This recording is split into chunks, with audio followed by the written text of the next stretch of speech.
Chào mừng các bạn đến với chuỗi podcast Việt Nam E-commerce 2025 Fast Forward into the Future của TGM Research. Như chúng ta đã biết, thương mại điện tử Việt Nam đang trong thời kỳ bùng nổ. Trong báo cáo nghiên cứu của TGM năm 2025 về thương mại điện tử Việt Nam, có hơn 50% người tiêu dùng mua sắm trực tuyến trong 12 tháng qua. Nhưng đằng sau những con số tăng trưởng đó là vô số các vấn đề về niềm tin, dữ liệu, logistics và thay đổi hành vi của tiêu dùng. Hôm nay chúng ta sẽ có dịp được trò chuyện với một trong những người tiên phong trong lĩnh vực chuyển đổi số. Xin giới thiệu anh Tùng Đào là Online Division Head của Lotte Mart Việt Nam. Chào Thuyên và chào các quý vị khán giả.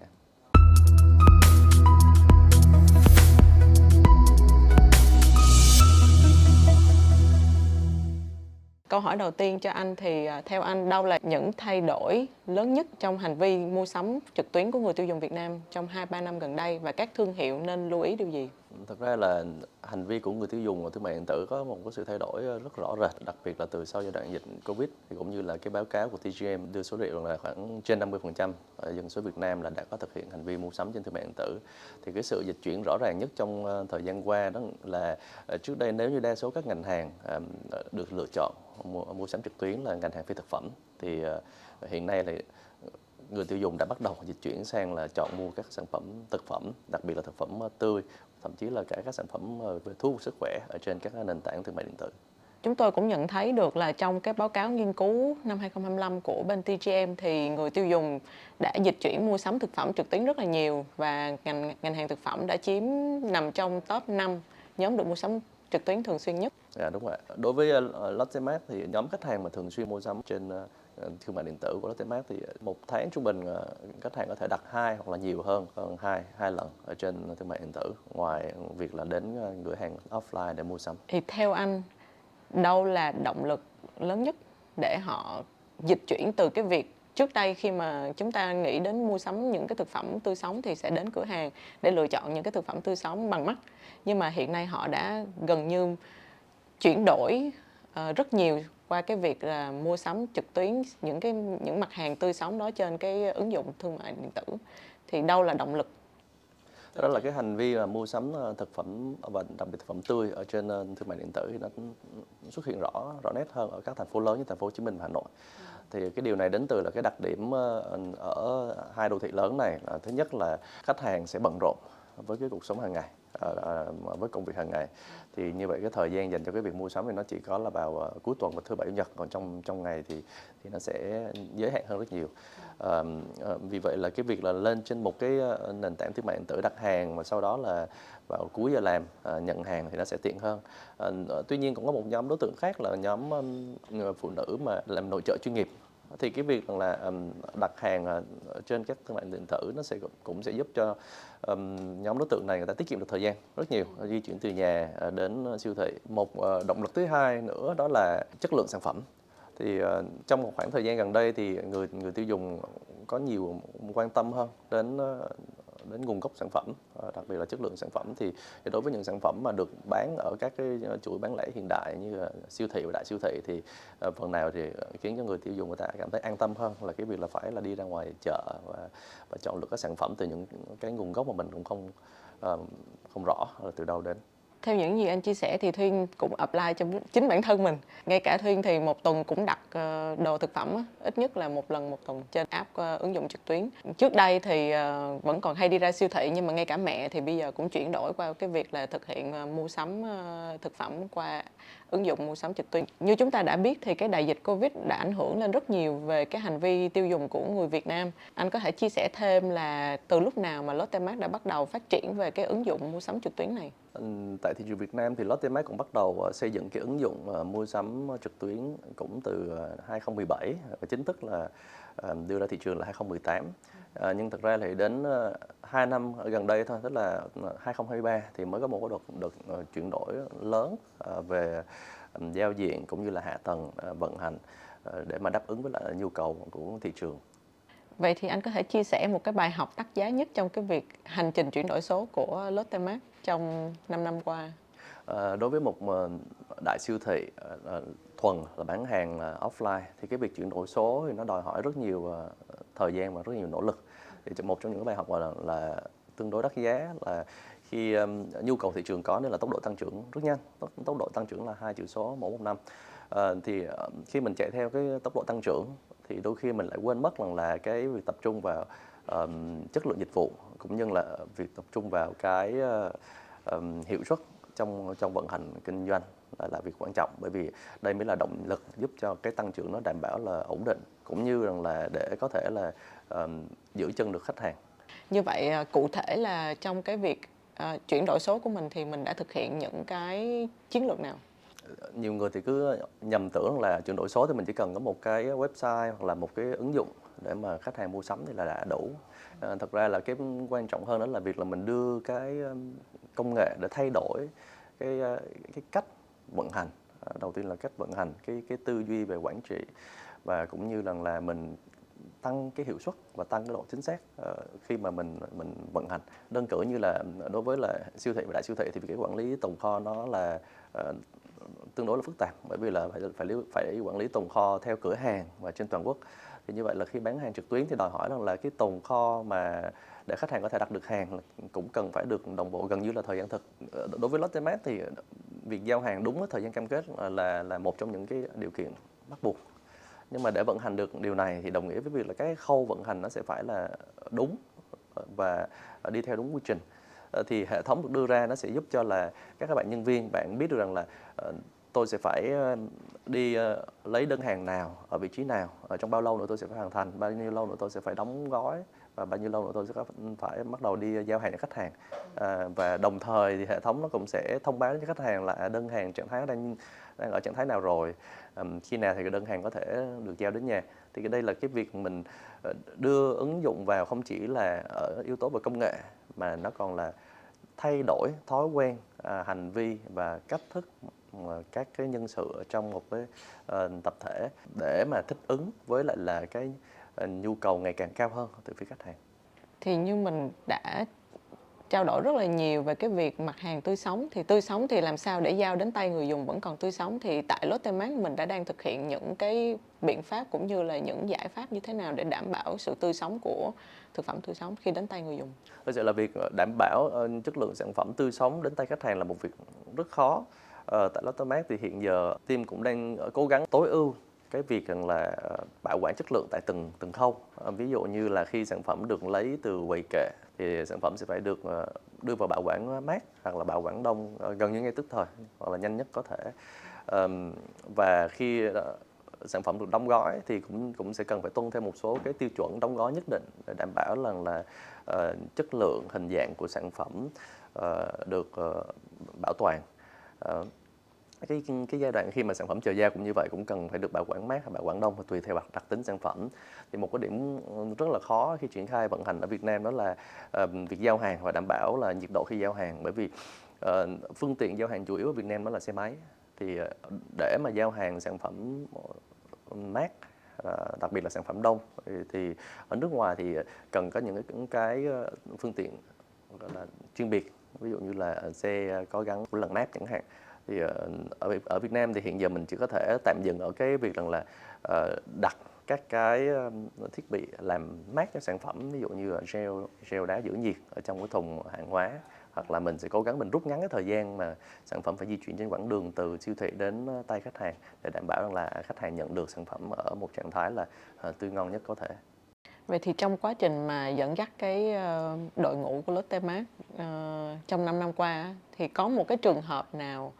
từ một cái vấn đề của khách hàng nào đó xảy ra trong cái quá trình mà mình giao hàng mà bên mình đã phải gặp phải chưa? Có rất nhiều vấn đề. Khi mà mình vận hành kinh doanh, và đặc biệt là trong bán lẻ, thì thực ra là mình phải xem các cái phản hồi khách hàng gần như hàng ngày. Tại vì mỗi một khách hàng người ta sẽ có một cái nhu cầu khác nhau. Nhất thứ hai là yêu cầu về chất lượng dịch vụ sẽ ngày càng tăng lên. Thế thì nó không phải chỉ là một yêu cầu mà có rất nhiều yêu cầu, và cái việc là tiếp nhận các yêu cầu đó của khách hàng mỗi một ngày, mà sau đó mình sắp xếp lại để mình điều chỉnh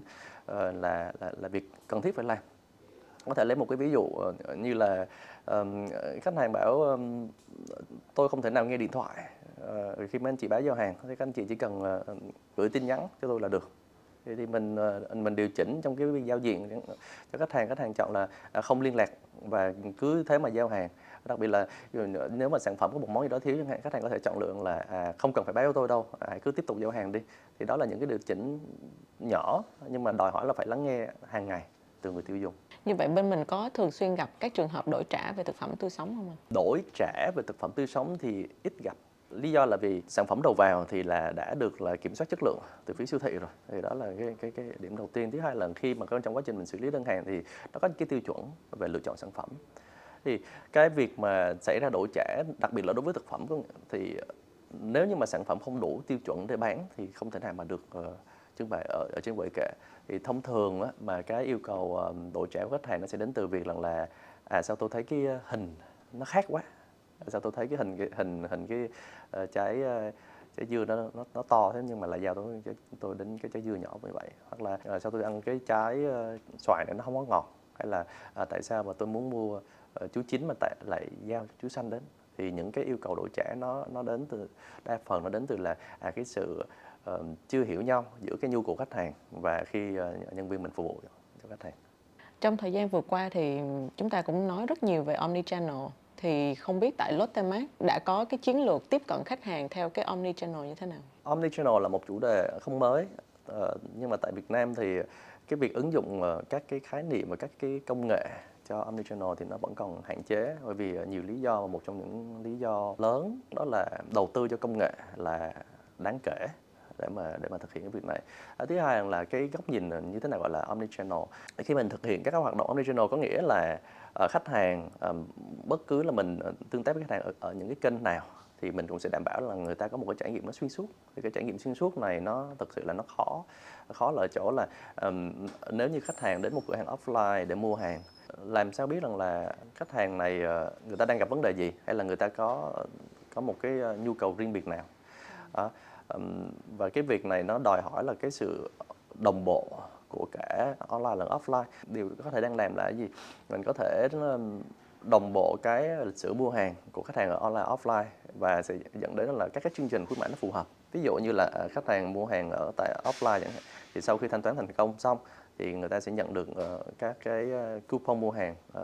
gần như tức thời trên online chẳng hạn, bởi vì mình biết cái hành vi đó và mình có thể là tự động hóa được. Hay là cái việc là gửi tin nhắn quảng cáo chẳng hạn, thì cái việc là đồng bộ được cái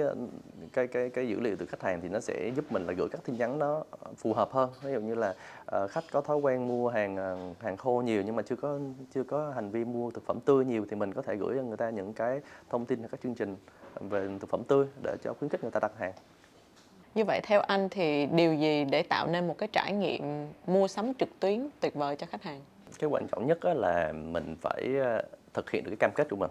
và mình thực hiện tốt hơn cam kết của mình. Điều đó là điều quan trọng. Tất nhiên với thương mại điện tử thì nó có nhiều yếu tố. Đầu tiên, ứng dụng hoặc là website nó sẽ phải đơn giản, dễ sử dụng đối với khách hàng, đặc biệt là những cái khách hàng mà ở độ tuổi trung niên. Cái thứ hai là các cái dịch vụ cung cấp cho khách hàng nó phải phù hợp với nhu cầu. Chẳng hạn như là tại Lotte Mart có những cái dịch vụ như là giao hàng 2 giờ nè, giao hàng cồng kềnh vào ngày hôm sau nè, hay là giao hàng ở quãng đường xa, chẳng hạn có những khách là người ta ở cách xa siêu thị 50 đến 100 cây số, người ta vẫn có nhu cầu mình vẫn giao. Hay là gần đây thì mới có một dịch vụ mới là đặt hàng online và ghé qua siêu thị để nhận hàng. Thì những cái dịch vụ đó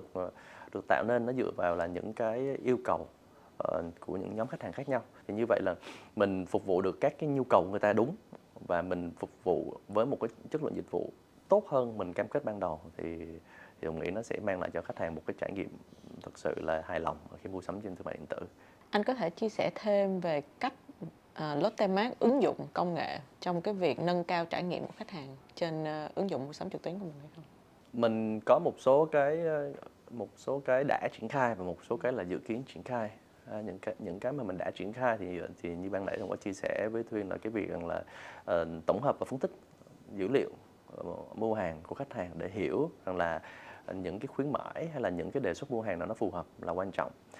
Chẳng hạn như ở trên ứng dụng thì nó sẽ có một cái mục là đề xuất những sản phẩm phù hợp đối với bạn, thì cái mục này nó hoàn toàn được thực hiện tự động dựa trên là một số cái thuật toán mà đã được team Lotte Mart điều chỉnh theo từng nhóm khách hàng. Thứ hai là giao diện để mà khách hàng người ta sử dụng ứng dụng và mua hàng thì là một điều quan trọng và luôn luôn được cải thiện. Chẳng hạn như là thông báo các trạng thái nè, rồi xem lại là danh sách các sản phẩm thường hay mua nè, hay là mình tạo ra cái danh mục sản phẩm mà cho các cái nhóm mục đích khác nhau chẳng hạn. Thì đó là những cái mà cải tiến nhỏ mà Lotte Mart thực hiện. Nhưng việc ứng dụng công nghệ rõ nét hơn á, thì là ở trong vận hành, bao gồm là việc đồng bộ hóa các cái hệ thống với nhau ở thời gian thực, theo dõi hiệu suất và vận hành của nhân viên. Thì trong tương lai gần thì Lotte Mart cũng đang tìm kiếm các cái giải pháp liên quan đến AI hay trí thông minh nhân tạo. Chẳng hạn như một số cái nội dung ở các cái ngôn ngữ khác ngoài tiếng Việt thì đã bắt đầu dần dần được sử dụng AI để mà chuyển ngữ, nó giúp cho cái giảm bớt cái thời gian cho các bạn. Hay là ứng dụng cái AI Vision, có nghĩa là nhận diện hình ảnh bằng camera và tích hợp với AI để phát hiện rằng là sản phẩm có được lấy hàng đúng hay chưa, hay là sản phẩm có được đóng gói đúng theo tiêu chuẩn hay chưa, mình có bị thiếu sản phẩm này hay không. Hoặc là một cái ứng dụng khác mà team cũng đang tìm hiểu là đề xuất sản phẩm và tìm kiếm sản phẩm bằng hình ảnh dựa trên công nghệ AI. Thì mọi người đã biết rằng là mình đã có cái công nghệ tìm kiếm bằng hình ảnh rồi, đúng không? Nhưng mà tìm kiếm bằng hình ảnh và kết hợp với là đề xuất sản phẩm dựa trên là lịch sử mua hàng và được hỗ trợ bởi công nghệ AI thì nó sẽ cho ra một cái kết quả nó phù hợp hơn, chứ không phải là như trước đây là mình chỉ là tìm kiếm chính xác thôi. Một câu hỏi cuối cho anh là anh có lời khuyên gì cho các doanh nghiệp muốn chuyển đổi số trong thời gian tới? Chuyển đổi số là một chủ đề cũng đang hot tại thời điểm hiện tại.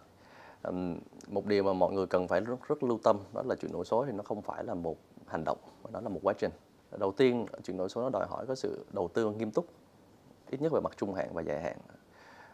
Thứ hai là để mà chuyển đổi số được thành công thì ngoài việc là ứng dụng các cái công nghệ hiện đại tân tiến, thì việc là thay đổi quy trình phù hợp và đào tạo nhân viên để mà có thể thích ứng với cái quy trình mới cũng như là các cái hệ thống mới là việc rất quan trọng. Vì nếu như con người không sẵn sàng để chuyển đổi thì kể cả mình có trang bị một hệ thống tân tiến đến chăng nữa thì cũng khó có thể thành công. Và điểm thứ ba, điểm mà là một điểm hết sức quan trọng, đó là bất kể là chuyển đổi số mình làm ở mức độ nào thì cũng phải đặt khách hàng là trọng tâm. Có nghĩa là những chuyển đổi đó giúp cho mình phục vụ khách hàng được tốt hơn, giúp cho mình vận hành được tối ưu hơn, giúp cho mình làm việc được hiệu quả hơn, giúp cho các hành động được thực hiện và đưa ra quyết định một cách nhanh hơn và chính xác hơn. Và đến cuối cùng người được thụ hưởng đó là khách hàng của doanh nghiệp. Bởi vì nếu như mình thực hiện rất nhiều các hoạt động chuyển đổi số và người thụ hưởng không phải là khách hàng hay là người dùng cuối, thì khi đánh giá về hiệu quả chuyển đổi số thì chúng ta sẽ thấy là có một cái sự khoảng cách giữa là chi phí đầu tư và hiệu quả mang lại. Và lúc này là lúc mà sẽ khiến cho mọi người bắt đầu là đặt câu hỏi là tại sao tôi phải làm chuyển đổi số khi tôi không có thể mang thêm tăng trưởng, tôi không thể mang thêm khách hàng, tôi không thể mang thêm doanh thu, và có thể là khiến cho doanh nghiệp lại phải bỏ cuộc và lại phải bắt đầu lại. Cảm ơn anh đã dành thời gian chia sẻ trong cái podcast series đợt này của TGM Research. Cảm ơn Thùy.